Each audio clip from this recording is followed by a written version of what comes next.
This past week saw a turbulent beginning of the end of the unprecedented term of President Trump. A rally in Washington supporting the president and calls to overturn the election turned violent. Protesters stormed both chambers of Congress and one was shot before the rest were driven from Capitol Hill. Members of Congress returned to certify Joe Biden as president-elect. Meantime, Facebook, Twitter, and YouTube took aggressive new steps to clamp down hard on President Trump's social media accounts.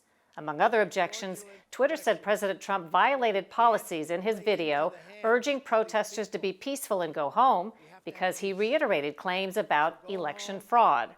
Some welcome big tech's crackdown. Others say it's a radical violation of free speech.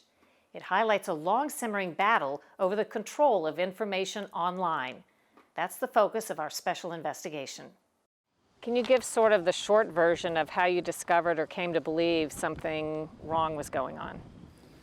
Yeah, so I was working at YouTube in 2016, and everything was really great, but then something happened.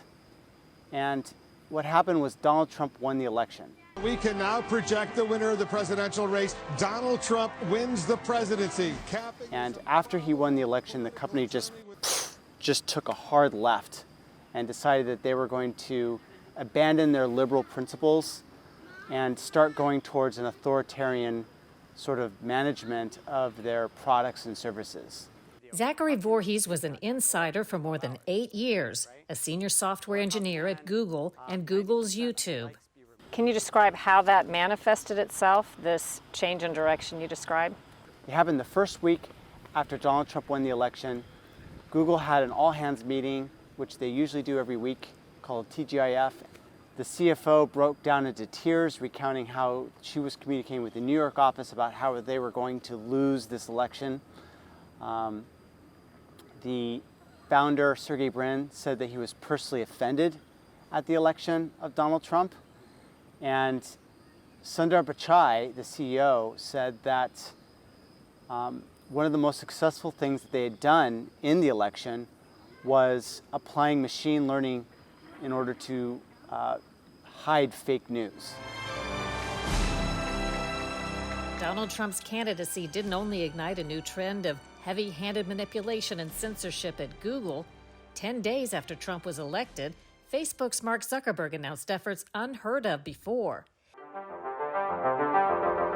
Once a piece of false news goes through our process, we're able to reduce its distribution on Facebook by 80%. Facebook would begin judging and rating news organizations in terms of trustworthiness and attaching warning labels to content. It also changed how trending topics work, no longer reflecting the number of people discussing something. The liberal propaganda group Media Matters, founded by Hillary Clinton supporter David Brock, took credit for convincing Facebook to take the drastic new steps. So help me God. So help me God. Congratulations. Within days of the inauguration in January 2017, the whole strategy was outlined in a confidential memo to donors by Media Matters and some of its affiliates, American Bridge, Crew, Citizens for Responsibility and Ethics in Washington, and Share Blue. The memo stated that Media Matters was a partner of Facebook and other big tech players to crack down on online information Media Matters didn't like. Facebook needed our help in fully understanding the problem and identifying concrete solutions. We've been engaging with Facebook leadership behind the scenes to share our expertise with the goal of getting Facebook to adjust its model. Media Matters also said it lobbied Google to cut off access to revenue of 40 of the worst fake news sites, as identified by Media Matters, of course. News is important to us. This leaked internal video shows the CEO of Google's YouTube, Susan Wojcicki, discussing their new approach. We're pushing down the fake news, we're demoting it, and we are increasing the authoritative news and promoting it. Content that isn't, that we don't think is the authoritative news, it's just kind of encouraging people to look at, but it's not true. We work with Google News on that to define what those reputable sources are. When you say they bragged about effectively cracking down on fake news, that sounds like a good thing. Yeah, you would think, but when I looked at the design documents, I started to notice something very interesting, which was a lot of the fake news that they were using as examples of things that they should censor were things involving Hillary Clinton. And I was sort of apolitical, but I started to think to myself, you know, is this really fake news? Why is Google defining this as fake news in order to justify censorship of it? And so, once I realized that there was this fake news regimen that they were using and it seemed like it was political, I started looking for what that censorship execution could be. And I found it, and the project was called Machine Learning Fairness. What does machine learning fairness describe? So machine learning is a type of AI, like you've got AI that plays chess and checkers. Artificial intelligence.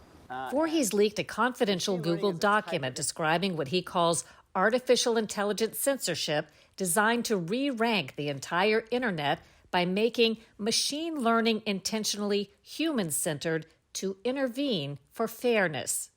Do you think there's evidence that the instructions that Google basically gave its program or machine on how to flag fake news was skewed unfairly and in favor of liberal interests over conservative interests?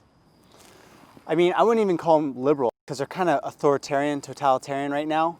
And yeah, the evidence of that is whenever you go to news.google.com or you type in a Google search, it's always being directed towards anti-Trump sentiment. And the reason why this is because they're training these classifiers with people that are highly biased. At the same time, Voorhees says Google was working on social reconstruction to correct what it calls algorithmic unfairness. What is algorithmic unfairness? Algorithmic unfairness is any sort of algorithm that reinforces existing stereotypes. So a really good question that was answered at Google is, could objective reality be algorithmically unfair? And Google's answer to that was actually yes. And the example that they give was, let's say you're doing a search for CEOs. And let's say Google returns a bunch of images, and most of those images are images of men.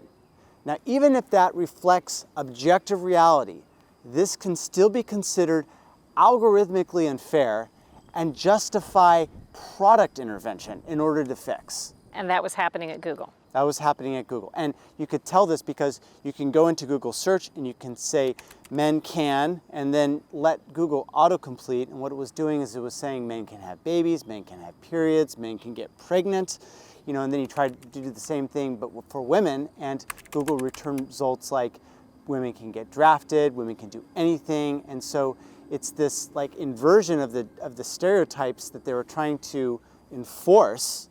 And it wasn't just them being equal. They were actually trying to reverse the gender roles. And this is what they think is a algorithmically fair engine. Meantime, Voorhees says people within Google began organizing anti-Trump activism through an email list, resist@google.com, and suggested chants like, "What do we want? Justice. When do we want it? Now." What do we want? Justice! What do we want? Now! What do we want? Justice! In June 2019, the next presidential campaign was gearing up. After more than 8 years at Google, Voorhees says he decided to resign and blow the whistle. I realized that I couldn't remain silent anymore and that I had to go and seek out and disclose this to the public because it appeared that Google was attempting a coup on the president. After a break, our investigation continues into how the big tech shaping of information accelerated and impacted the 2020 election.